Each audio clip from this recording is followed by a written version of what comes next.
आम आदमी पार्टी की सरकार जो पंजाब में भी है, दिल्ली में भी है, उन्होंने एक दोनों राज्यों को बर्बाद करने का काम किया है। वो हरियाणा, गोहाना और बड़ौदा का जो 20 साल से गोहाना में कांग्रेस का एमएलए है वो अपना हिसाब दे दे, और जिसमें हर साल 5 करोड़ रुपए आम आदमी पार्टी के जो मुख्यमंत्री हैं पंजाब से उन्होंने मना कर दिया था, तो फिर ये किस आधार पे आम आदमी पार्टी के नेता हरियाणा में आके लोगों को झूठ बोल। नमस्कार दोस्तों, जेड मीडिया में आपका स्वागत है। आज की बात जग्गा के साथ हमारे बीच में पहलवान योगेश्वर दत्त हैं, जिन्होंने पहले बड़ौदा हल्का से ताल ठोकी थी, अब गोहाना हल्का से दावेदारी ठोकी है। वे जानते हैं अब की बार किन मुद्दों को लेकर वो लोगों के बीच में जाने वाले हैं। पहलवान जी राम राम। राम राम भाई साहब, राम राम। अब की बार अगर बात करें तो किन मुद्दों को लेकर लोगों के बीच में जाने वाले हैं आप? देखिए, पिछले 10 साल से भारतीय जनता पार्टी की सरकार है। पहले 9.5 साल हमारे मुख्यमंत्री पूर्व में मनोहर लाल खट्टर जी रहे, अभी 6 महीने से लगभग हमारे मुख्यमंत्री नायब सिंह सैनी जी हैं, और जो कार्य जो किए हैं उनको लेके हम लोगों के बीच में जा रहे हैं। जो हरियाणा के हित के लिए, हरियाणा को आगे बढ़ाने के लिए जो विकास कार्य हरियाणा में हुए हैं, हरियाणा एक का जो नारा मनोहर लाल जी ने दिया था उसको आगे बढ़ाने के लिए हम लोगों के बीच में जा रहे हैं। बिना पर्ची बिना खर्ची के मेरिट के आधार पर बच्चे जो नौकरी लगे हैं, जो कांग्रेस राज में बिना पर्ची खर्ची के बच्चे लगते नहीं थे, उसको लेके आगे जा रहे हैं। गरीब बहनों के लिए जो कार्य हुए हैं, जो डायरेक्ट खातों में जो पेंशन आने लगी है, खिलाड़ियों के लिए जो कार्य हुए हैं, गरीब पिछड़ों के लिए जो कार्य हुए हैं, उनको लेके हम लोगों के बीच में जा रहे हैं। और एक जो निष्पक्ष भाव से और ईमानदारी से कार्य हरियाणा सरकार ने किए हैं, उनको लेके हम लोगों के बीच में। दूसरा एक बात और, कांग्रेस के नेता हरियाणा मांगे हिसाब और कांग्रेस से एक मुहिम चलाए हुए थे, और गांव-गांव जाकर वो हिसाब मांगने की बात कह रहे थे कि बीजेपी वालों से हिसाब मांगो। तो आपकी क्या राय है? देखिए, हिसाब वही मांगता है जिसने कुछ नहीं किया हो। 2014 से पहले 10 साल कांग्रेस की सरकार थी, उन्होंने अपना कभी हिसाब नहीं दिया 10 साल का, और अब वो हिसाब मांगने आए हैं। तो उनका हिसाब लोगों को बहकाने के लिए हिसाब है। पीछे भी जो लोकसभा चुनाव थे तब भी उन्होंने लोगों को बहकाया था कि संविधान खत्म कर देंगे, हम हर बहन के खाते में 1 लाख रुपये डालेंगे, सालाना 1 लाख रुपये देंगे, जो कोई बकवास थी। और यहाँ तक कि उन्होंने पर्ची पार्टी फार्म भी भरवा लिए थे झूठ बोल के, और लोग उनके दफ्तरों में, कांग्रेस के दफ्तरों में गए भी थे अपने पैसे लेने।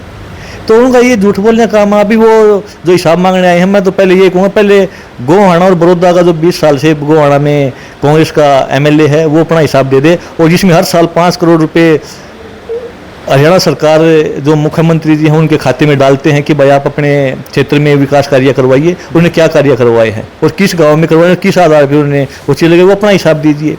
हरियाणा, हम तो भारतीय जनता पार्टी तो अपना हिसाब देती है और पूरी पब्लिक देखती है, पूरे देश ने देखा है। तो तीसरी बार प्रधानमंत्री नरेंद्र मोदी जी को जो प्रधानमंत्री बनाया है, तो पूरे देश ने हिसाब किताब देख के तभी उनको प्रधानमंत्री बनाया है। तो हरियाणा में तीसरी बार फिर से भारतीय जनता पार्टी की सरकार बनेगी। तो मैं तो गोहाना की बात अगर करते हो, बड़ौदा की बात करते हो, तो इन्होंने कांग्रेस के लगातार पिछले काफ़ी समय से यहाँ पे काफ़ी वर्षों से विधायक है, तो उन्होंने हरियाणा के लिए क्या किया है उसका हिसाब भी दे दीजिए। गोहाना बड़ौदा को पिछड़ा एरिया बोला जाता था, और यहाँ पे विकास के नाम पे कुछ भी नहीं था 10 साल पहले। पर 10 साल में आप देखिए कि पीछे बड़ौदा की बात हो, गोहाना की हो, जो यहाँ पे गलियों का काम हुआ है, सड़कों का काम हुआ है, इतने यहाँ पे कॉलेज बने हैं, यहाँ पे जनता पुराना यूनिवर्सिटी बनाया गया है। तो ऐसे कार्य हुए जो कभी हुए नहीं थे। तो हिसाब भारतीय जनता पार्टी के पास तो सब कुछ है हिसाब देने के लिए, बात चाहे खिलाड़ियों की हो चाहे किसानों की हो, तो सब कुछ है। पर कांग्रेस के पास से झूठ बोलने सिवाय कुछ नहीं है। बिल्कुल, भारतीय जनता पार्टी के पास बिल्कुल ब्याज समेत हिसाब देने के लिए है। जिस तरह से सरपंचों पर लाठी बंधवाई थी, अगर उनकी बेरोजगारों की बात करें तो बेरोजगार युवाओं पर भी लाठियां बांधने का काम बीजेपी ने किया था। देखिए, पिछले 10 साल में आप ये देखिए कि रोजगार दिए कितनी सरकारी नौकरियां भारतीय जनता पार्टी ने दी हैं, सबको पता है। बात तो किसी की भी हो, ग्रुप डी की हो, ग्रुप सी की हो, पी की हो, तो नौकरी अगर पिछले 10 साल में रिकॉर्ड तोड़ नौकरियां दी गई हैं। और किसानों की जो बात आपने की है, तो मुख्यमंत्री नायब सिंह सैनी जी ने पीछे हमारे जो सरपंच भाई हैं उनके साथ बैठ के बात की, और उनकी जो डिमांड थी वो पूरी करने का काम किया है। और आज हरियाणा के सरपंच भी मुख्यमंत्री जी से और भारतीय जनता पार्टी से खुश हैं, और भारतीय जनता पार्टी के साथ हैं। अगर बात की जाए जिस तरह से भाई, अगर चपरासी भी भर्ती करते हैं तो उसका भी टेस्ट लिया जाता है, क्या नेताओं का टेस्ट नहीं होना चाहिए? देखिए, नेताओं का टेस्ट की अगर आप बात करते हो, तो जब हम किसी विधायक या एमपी को चुनते हैं जिससे मुख्यमंत्री और प्रधानमंत्री चुने जाते हैं, तो पब्लिक के पास वो आते हैं और पब्लिक को वो चुनने होते हैं। वो पब्लिक देखे कि भाई हम किसको दें, अपने क्षेत्रवाद से निकल के, जात पात से निकल के वोट करें, तभी वो चीज़ को एक आप अच्छा उम्मीदवार दे पाओगे। और आप जाति देख के, क्षेत्र देख के, गोत्र देख के वोट करोगे तो आप कभी अच्छा उम्मीदवार नहीं चुन पाओगे। रही दूसरी बात, क्या एक विधायक एक पेंशन नहीं होनी चाहिए?